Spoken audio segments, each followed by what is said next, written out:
سوال یہ ہے کہ خدا کی کون سی صفات ہیں کہ جن کے ادراک کے بعد یہ کہا جا سکتا ہے کہ اس نے اللہ کو جان لیا یا پہچان لیا؟ خدا کی جو صفات ہیں جی دیکھو، آپ نے عجیب سوال کیا. خدا تو ہر صفت سے ہی سمجھ آیا کہ وہ اللہ تعالیٰ کو کسی پہلو سے آپ پہچاننا چاہو گے. رسول اللہ صلی اللہ علیہ وآلہ وسلم کی حدیث مبارکہ ہے کہ جو اللہ پہ گمان کرو گے اللہ لوٹا دے گا. اس کو رحمان سمجھو تو آپ کو رحمان کی صفت لوٹا دے گا. رحیم سمجھو رحیم لوٹا دے گا. قہار سے بھی یاد کرو گے تو آپ کے نفس پہ قہر پڑے گا، آپ کو سدھار دے گا. وہ آپ کو مارے گا نہیں، کوئی جلالی اسم سے آپ کو مارے گا نہیں، بلکہ جلالی اسماء جو ہیں آپ کے سیلف کے خلاف کھڑے ہوتے ہیں. کوئی بھی صفت جس کی اس سے آپ اسے یاد کرو گے، مثلا دیکھو سیدنا شیخ عبد القادر جیلانی نے فرمایا کہ جس کو خدا کے بڑے قریب ہونا ہو وہ سورہ حشر کی آخری آیات کی تلاوت کرو. سورہ حشر کی آخری آیات میں کوئی اللہ کے 21 نام ہیں. ایک دفعہ پڑھ لو تو 21 نام کی تلاوت ہوتی ہے. 100 دفعہ پڑھ لو تو 21 ناموں کی، مگر اس میں مکس اپ ہے. اس میں یہ فقیروں والی بات نہیں، یہ جلالی ہے اور یہ جمالی ہے. شیخ عبد القادر جیلانی کا قول یہ ہے، یہ ظاہر انہوں نے تجربہ کیا ہوگا، ہم بھی کرتے ہیں. اسماء الہیہ کی ورد کے بعد ہمیں پتہ ہوتا ہے کہ کون سا اسم کیا کیفیت، یہ تو آپ کہہ سکتے ہو، پوچھ سکتے ہو کہ کون سا اسم کون سی کیفیت لاتا ہے. مگر جہاں تک خدا کے قریب پہنچنے کی بات ہے تو اس کا ہر اسم ہی ہمارے لیے رہنما ہے اور برکت والا. پرٹیکولرلی اس پہ حضرت ابو درداء رضی اللہ تعالی عنہ کی حدیث موجود ہے، اور آپ نے فرمایا کہ جو 3 مرتبہ اعوذ باللہ السمیع العلیم من الشیطان الرجیم پڑھ کر 1 مرتبہ سورہ حشر کی آخری آیات کی تلاوت کرے گا، 70,000 ملائکہ صبح سے شام تک اس کی مدد کریں گے، معاونت کریں گے، حفاظت کریں گے. اور ایک ہی دفعہ پڑھ لیا کرو تک باورچی خانے کے کام ٹھیک ہو جائیں گے. چلتے پھرتے سوکھے بھائی 70,000 فرشتے بہت ہوتے ہیں، آپ کے سارے کام سنور جائیں گے. مگر الحمدللہ ہمیں اللہ نے کوئی تھوڑی استطاعت دی ہے تو ہم اس کو تھوڑا کثرت سے پڑھ لیتے ہیں. اب بہت سارے لوگ ایسے بھی ہوتے ہیں، دراصل ہمارے ہاں اندرونی طور پہ خلفشار مچا ہوا ہوتا ہے. کوئی کہہ رہا ہوتا ہے تصوف غلط ہے، کوئی کہہ رہا ہوتا ہے یہ غلط ہے، کوئی کہہ رہا ہوتا ہے جی پیر فقیر جھوٹے ہیں، کوئی کہتے ہیں جی صرف اللہ کی عبادت کرو. بدقسمتی سے ان طریقہ ہائے فکر کو ہم نے دیکھا ہے، ان میں کون سچے ہیں؟ حاضرین حضرات، اگر آپ نے سچائی کا فیصلہ کرنا ہو تو آئیے دیکھیں گروہ کون سا سچا ہے. قرآن حکیم میں آیت ہے کہ ان الذین فرقوا دینہم، جن لوگوں نے اپنے اپنے دین میں فرق کر دیا. وکانوا شیعا، صرف فرق ہی نہیں کیا زبانی بلکہ اپنے اپنے گروہ بنے. یہ میری ججمنٹ نہیں ہے خاتون حضرات، بالکل صاف اللہ کی آیت ہے. جس کو چاہیے، ایک نہیں 2 جگہ یہ آیت آئی ہے، آپ اٹھا کے دیکھ لو. اب میری مرضی ہے کہ میں خدا کی بات مانوں یا میں اپنے مکتب کے استاد کی بات مانوں. میں یہ کہنا چاہتا ہوں آپ سے کہ ایک بات کے خیال سے دین درست ہو جائے. جب خدا و رسول کی بات سامنے آ جائے پھر ادھر جایا کرو، بجائے اس کے پھر گلی کوچوں کے مدرسوں میں بھٹکنے کی بجائے ادھر جائے. ان الذین فرقوا دینہم، جن لوگوں نے اپنے اپنے دین میں فرق کیا. وَكَانُوا شِيَعًا، جو گروہ بن گئے. لَسْتَ مِنْهُمْ فِي شَيْءٍ، اے پیغمبر تیرا ان سے کوئی واسطہ نہیں، تو ان میں نہیں ہے. اب بتاؤ، آپ کسی بھی گروہ میں جانے سے پہلے یہ سوچو گے نہیں آپ کہ میرا رب تو یہ کہتا ہے کہ میرے پیغمبر کو کہہ رہا ہے کہ اے پیغمبر جنہوں نے دین میں فرق کیا اور گروہ بنائے، لست منہم فی شیء، تو ان میں نہیں ہے. اگر کسی گروہ میں محمد رسول اللہ ہی نہیں ہے تو میں نے کیا لینے جانا ہے؟ آپ بتاؤ نا میں نے کیا لینے جانا ہے. That's why I mean my personal, اگر مجھے کوئی پوچھے گا کہ میں کیا ہوں تو میں تو اسے یہی کہنے کہ میں مسلمان ہوں، بس دیٹس انف. میں اس سے آگے جانے کو تیار ہی نہیں. میں اپنا تشخص کیوں بدلوں؟ میں جو ہی کہوں گا کہ میں فلاں طبقے میں ہوں، فلاں گروہ میں ہوں، تو مجھے آیت یاد آ جائے گی کہ اللہ تو کہتا ہے میرا پیغمبر ان میں نہیں. جب میرا پیغمبر نہیں ہے تو پھر میں کیا کروں؟ باقی دیکھو مکاتب ہوتی ہیں، میرے کو لرننگ کرنی ہوتی ہے. ہم انگریزی اسکولوں میں بھی تو ایسے ہی جاتے ہیں نا. ہم کتنے اسکول بدلتے ہیں، پرائمریز میں، مڈل میں. پھر جب ہم پروفیشنلز ہوتے ہیں تو ہم کہتے ہیں یار یہ فلاں جگہ اس کی کولوریڈو میں کمپیوٹر بنا تھا، وہاں بڑی اچھی تعلیم ہو گئی. لنڈن اسکول آف اکنامکس میں چلتے ہیں، وہاں اکانومی کی ہائی ایجوکیشن ہو گئی.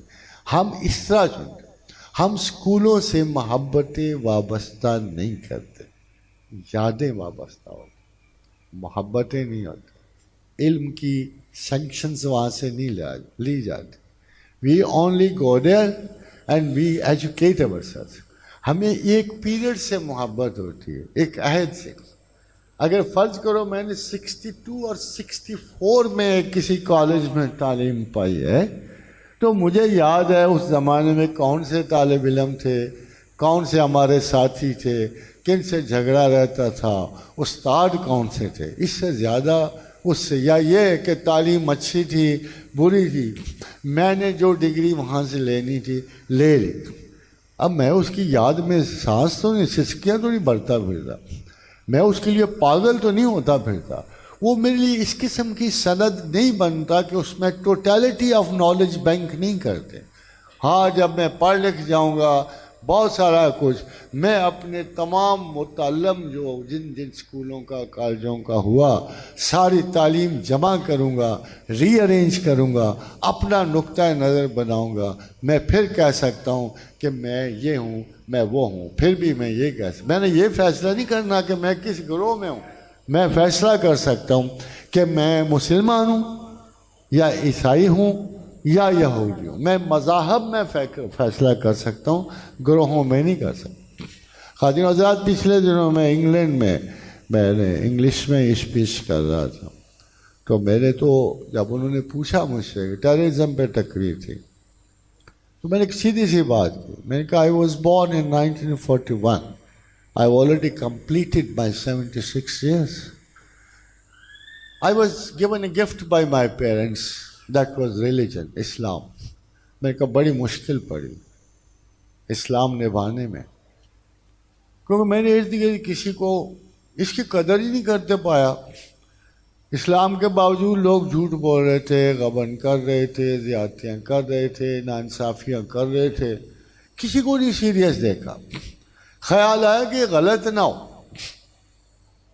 ایسے ہی تو نہیں ہے اسلام، ہمارے خطاؤں کی ایک پناہ گاہ بنا ہوا ہے اسلام. ہمیں اپنے فیس واشنگ کے لیے اس کو یوز کر لیتے ہیں. But I said no, we can't make decision like this. ہو سکتا ہے کہ اسلام کو یہ لوگ اسے مس یوز کر رہے ہیں.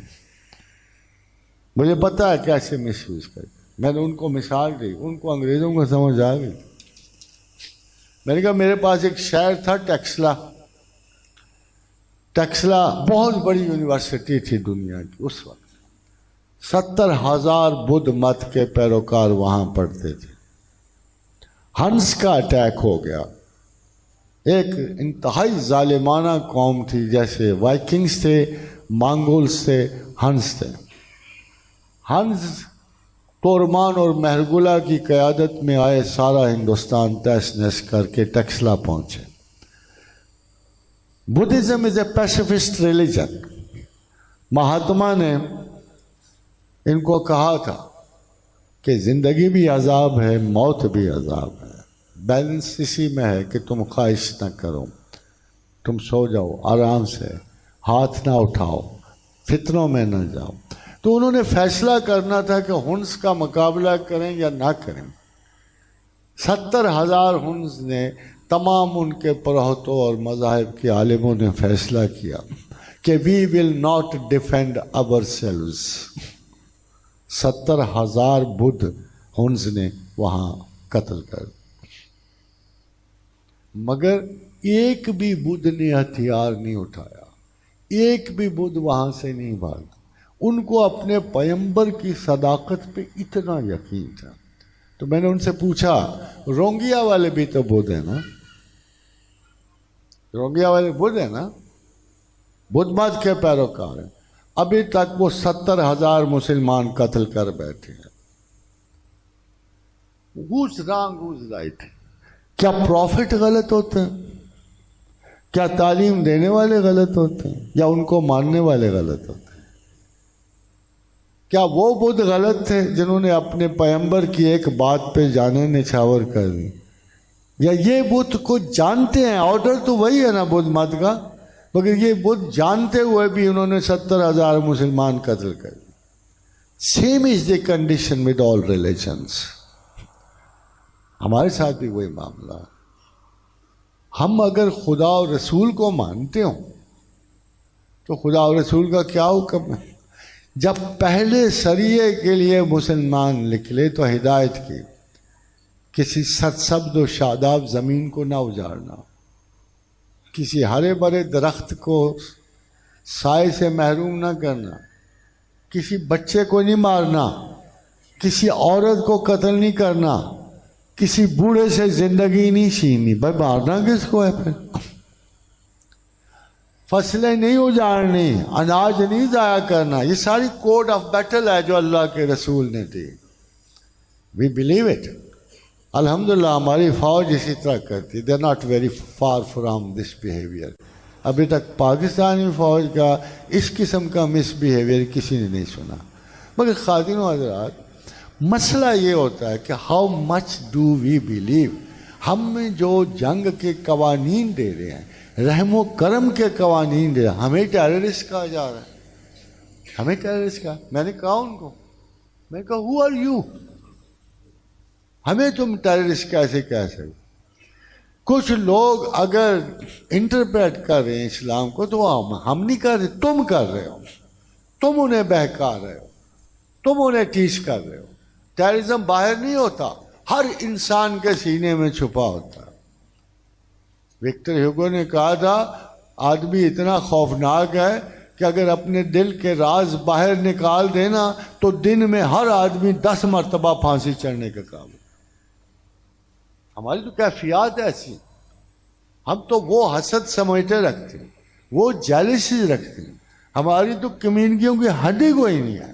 وہ صحیح کہتا ہے وہ کہ اگر ہم اپنے راز کھول دیں نا دل کے، ہمیں پتہ لگے کہ ہم جس کے سامنے جا رہے ہیں یہ تو بہت بڑا منافق ہے، یہ بہت بڑا ظالم ہے، یہ تو خنازیر کی طرح ہے، یہ تو سگے آشفتہ ساز ہے۔ یعنی آپ یقین کرو کہ ہم اپنے اگر اپنے صاف ستھرے دل سے یہ کہہ دیں کہ آج میں اپنی ایک دفعہ ایک خاتون تھی، انہوں نے فرت میرا حال ہے، تو انہوں کو میں نے سنا، ویسے ہی بائی دفعہ سنا، میں تو کم ہی سنتا ہوں، مگر ان کو میں نے سنا کہہ رہی تھی کہ جس خاتون نے غیبت کی انہوں کسی خاتون کی، اس کو فرض ہے کہ وہ صبح جا کے اس سے معافی مانگے، اسے بتائے۔ تو میں تو سچی بات ہے بڑے ہی ہنسا، میں نے کہا اگر یہ ہو گیا تو بجائے محلے کے سارے ملک میں لڑائی جھوٹ مار شروع ہو جائے گی، کیونکہ جب عورتیں یہ سنیں گی نا اس نے یہ غیبت کی ہے وہ غیبت کی ہے، تو میں نے کہا اس استاد کو پتہ ہی نہیں ہے، ٹیکنیکلی اس کو پتہ ہی نہیں ہے کہ ہم ہر وقت ہی غیبت کرتے رہتے ہیں، ہم ہما وقت غیبت کرتے رہتے ہیں۔ اگر یہ راز کھل گیا کہ کون کس کی غیبت کرتا ہے پھر تو آفت بہت بڑی ہو جائے گی، سارا ملک کی فتنے کا شکار ہو جائے گا۔ تو we don't, but I would say کہ صرف اللہ اور اس کے رسول کی محبت اس دل میں ہے۔ محبت کا ایک پیٹرن وہ نکلتا ہے جو میرے اس دوست کی صفت ہو۔ میں اگر کسی رسول کو بہت پیار کر رہا ہوں تو میں کسی صفت کے لیے پیار کر رہا ہوں، میں ان کے کسی خاص پیٹرن سے پیار کر رہا ہوں۔ مجھے اپنے رسول صلی اللہ علیہ وسلم میں دیکھو، میں نہیں کہتا، بلکہ جب نندا نے مہاتما سدھارتھا بوڈھا سے پوچھا کہ کیا تو آخری استاد ہے، اس نے کہا نہیں، میں آخری استاد نہیں ہوں، آخری استاد میرے بعد آئے گا۔ تو نندا نے پوچھا کہ کیا میں اس وقت زندہ ہوں گا؟ کہا مجھے نہیں پتا تو زندہ ہوگا کہ نہیں۔ تو پھر اس نے کہا کہ اگر وہ آئے تو میں اسے کیسے پہچانوں گا؟ اس نے کہا اس کا نشان مترا ہے کہ وہ رحمت ہے. ایگزیکٹ ٹرانسلیشن آف مترا یہ سنسکرت کا اس کا مطلب رحمت ہے کہ اس کا نشان رحمت ہو. مجھے بھی تو اپنے رسول میں رحمت نظر آتی ہے. میں تو دیکھتا ہوں ہرن سے اس کا بچہ اٹھا لیتا ہے ایک صحابی تو وہ آنسو ان کی آنکھوں میں آ جاتا.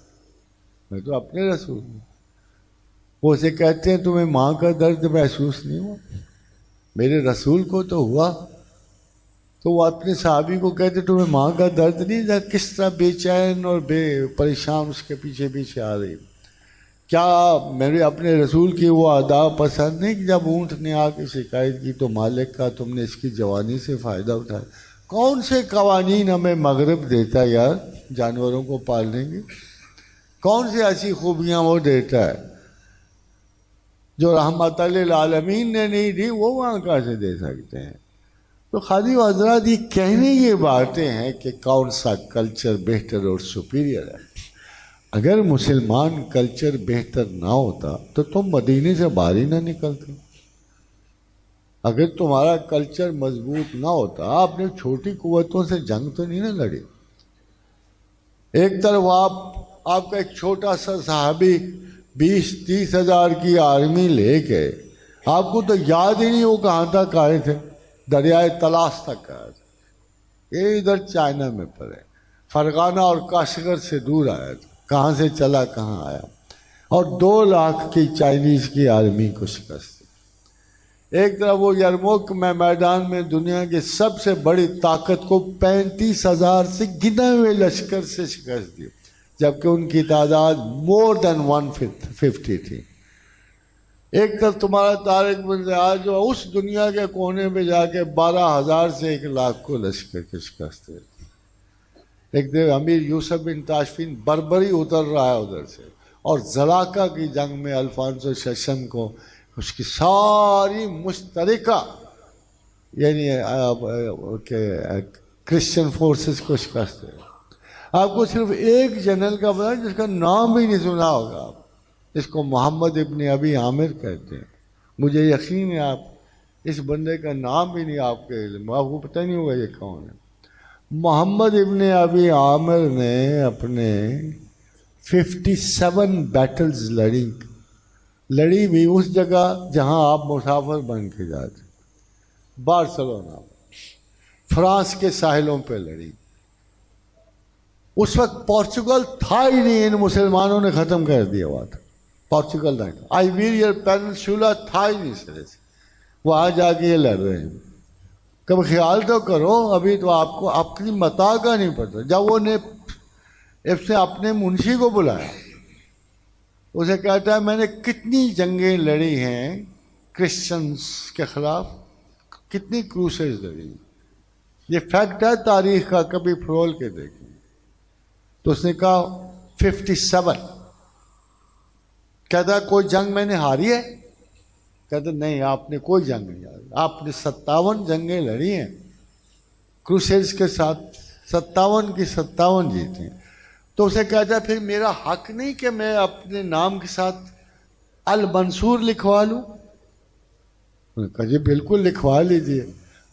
تب سے آپ تاریخ اسپین اٹھا کے دیکھ لو محمد بن ابن ابی عامر الحاجب المنصور کہلاتا ہے.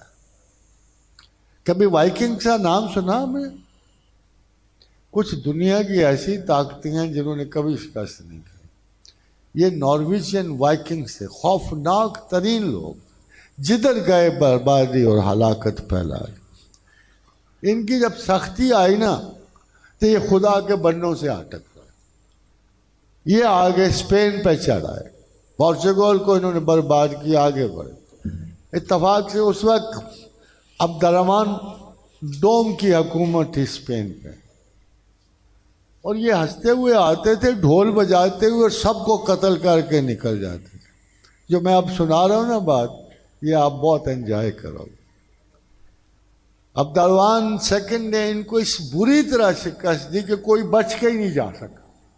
جب کوئی بچ کے نہیں جا سکا تو کچھ لوگ جو بچ گئے نا ان کی مثال اب بھی اسپین میں موجود ہے. آپ کو پتہ وہ کیا جو بچ گئے نا انہوں نے بیکریاں ڈال دی، وہ ابھی بھی وہاں بیکری کا کام کرتے.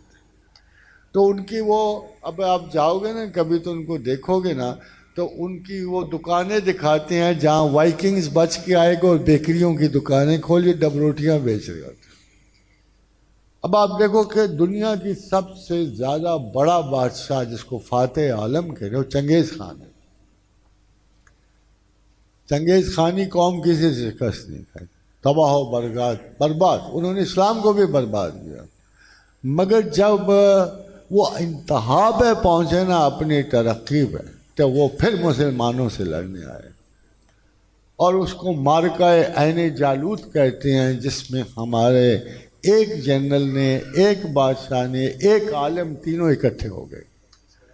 ادھر سلطان رکن الدین بابرس اکٹھا ہو گیا، ادھر سلطان کاؤن مل گیا ان کو، اور تیسرے امام ابن تیمیہ جمع ہو گئے. رمضان آ رہا ہے نا، یہ جنگ رمضان میں ہوئی، اور امام ابن تیمیہ نے یہ فتویٰ دیا کہ جنگ کا دن ہے، اے مسلمانوں روزے نہ رکھو، تمہیں طاقت چاہیے اس جنگ میں لڑنے کے لیے. Can you believe? یہ ایک سکہ بند ہسٹری ہے، کبھی بھی کسی جگہ سے نکال کے دیکھ لینا کہ مغلوں کے 1,00,000 میں سے 70,000 بندے قتل ہوئے اور ہمیشہ کے لیے منگول شکست کھا گئے. اسی کے بعد منگول مسلمان ہونے شروع ہو گئے، اسی کے بعد تاتاری مسلمان ہونے شروع ہو گئے. اور یہ جو اقبال کا شعر ہے نا، جس کی وجہ نہیں آپ کو سمجھ ہوتی کہ پاسباں مل گئے کعبہ کو صنم کھانے سے، یہ وہی لوگ ہیں کہ جب انہوں نے شکست کھائی تو یہ مسلمان ہوئے، اور اگلی جنگیں اسلام کے حق میں ان سلجوق غلاموں نے لڑی، ان منگول غلاموں نے لڑی، ان تاتار، حتیٰ کہ پھر ان میں سے ایک گروہ نکلتا ہوا بڑی بڑی صلیبی جنگیں لڑتا ہوا کانسٹینٹینوپل پہ حملہ آور ہوا. اور جب قسطنطنیہ فتح ہوا تو آل عثمان کی حکومت جو ہے یہ بھی تاتاری تھے، مملوک تھے، ان کی حکومت جو تھے پھر ابھی تک ترکی میں قائم ہے. یہ وہ ہوا تو آپ کو پتہ ہی نہیں اللہ کے بندے کہاں گئے. آپ تو اپنی گلی کے باہر ہی نہیں نکلتے. فلمی ہیرو دیکھ دیکھ کے آپ کے مت مار کے، اصلی ہیرو تو یہ تھے، اور چالاک بھی بڑے تھے. یہ بھی آپ کو ایک واقعہ سنا، یہ خدا کے بندے کو بیوقوف نہیں تھے، ان کی ذہانتیں بھی امر تھیں. موسیٰ بن نصیر نے تولیدو کا محاصرہ کیا، تلی تلا جسے کہتے ہیں، ابھی بھی موجود ہے شہر. تو وہ بڑا سخت تھا قلعہ. تو موسیٰ بہت بوڑھے تھے، مست بھی 70-80 کے ہوں گے. جب وفد آیا تو انہوں نے دیکھا نا موسیٰ کو، تو انہوں نے کہا یا ہم صلح نہیں کرتے ہیں، یہ تو مرنے والا ہے بوڑھا، تو مسلمانوں کا جنرل ہے تو مرنے والا ہے، تو ہم مہینہ 2 مہینے کھینچ جائیں گے، یہ شدت موسم سے ہی مر جائے. اتنا تیز تھا موسیٰ کہ اس نے ان کے انداز سے سمجھ لیا. اس نے کہا اچھا کل پھر ملاقات ہو. اگلے دن اس نے خطاب خجوب لگا کے، منہ ہاتھ دھو کے، شیو شوب کر کے، اچھا خطاب لگا کے پھر بیٹھ. آپ کو پتہ ہے اس وقت کرسچن کو یہ نہیں، ابھی تو آپ ان کو بڑا مہذب سمجھتے ہو نا، ان کو یہ بھی نہیں پتا تھا خطاب کا استعمال ہوتا ہے کہ نہیں. ابھی تو سارے کلر وہاں سے آ رہے ہوتے ہیں. مگر اس وقت ان کو یہ نہیں پتا تھا. جب انہیں واپس آئے تو دیکھا کل جس کو بوڑھا سفید تھا، آج وہ کالے لباس میں، کالی داڑھی اور کالے بالوں میں بیٹھا ہوا ہے.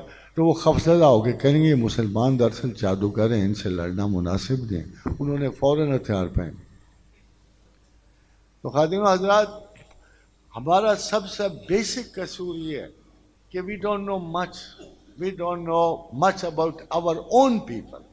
ہم مسلمان تو بنتے ہیں مگر ہمارے پاس اتنا علم ہی نہیں ہے کہ ہم دیکھیں مسلمان تھے کیا، کہاں سے آئے، کدھر گئے. وہ خوشنما مناظر ہماری آنکھوں سے ہو جائے. اگر آپ آج بھی کسی وقت نکال کے ورنہ اور کسووں کی آخری صلیبی جنگیں دیکھیں تو آپ حیرت زدہ رہ جائیں گے، حیرت زدہ کہ یہ کون سے مسلمان تھے، ہم کیا ہیں، یہ کیا ہے. مگر الحمدللہ I tell you very frankly, we still have the tradition and our people have the tradition and you have the tradition. Everybody amongst us who is in this particular part of the country ہمیں صرف ایک بات کا فرق پڑا، سچی بات بتا، ہم بے ایمان بہت ہو گئے، بالکل ہر حالت میں ہمیں کوئی احساس نہیں رہا کہ ہم کتنی بڑے ذات کے ساتھ وابستہ تھے، ہم کس کے بندے تھے، کس کے غلام تھے؟ ہم اللہ کے بندے اور رسول اللہ کے غلام تھے۔ ہم نے اپنے عادات ہی چھوڑ دی، اپنے مسلک چھوڑ دیے، ہم ہر دوسرے مسلک کو جو باہر سے آ رہا ہے اسے بڑا عزیز تر سمجھتے ہیں۔ We have lost good mothers, we have lost plenty of good fathers۔ یہ نسلیں اس لیے بدرو ہو گئی ہیں، کمزور ہو گئی ہیں۔ رات کھڑے کے 12-1 بجے تک اتنے منحنی بچے پیدا ہو رہے ہیں، اپنے آبا و اجداد کے اب بھی تلوار پکڑا دو اٹھا ہی نہیں سکیں گے جن سے وہ لڑے ہیں۔ I wish we understand this۔ ہمیں اپنے اثاثے کی حفاظت کرنی ہے، ہمیں اپنے ہر قوم اپنے اثاثوں کی حفاظت کرنی ہے۔ We have to take care۔ ہم نے اپنے belongings کے حفاظت، موت سے نہیں ڈرنا، موت اور مرنا کیا، مرنے کا ہم فضول قصے کہانیوں میں پڑ گئے ہیں۔ کوئی مسلمان نہ جہنم جائے گا نہ جہنم کے قابل۔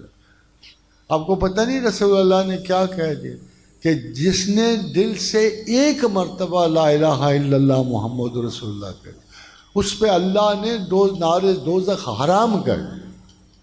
جس کی آنکھ سے ایک آنسو نکلا خدا کے لیے مکھی کے سر کے برابر اور ڈھلک کر اس کے رخسار تک آ گیا، وہ ہمیشہ کے لیے دوزخ کی آگ سے آزاد ہو۔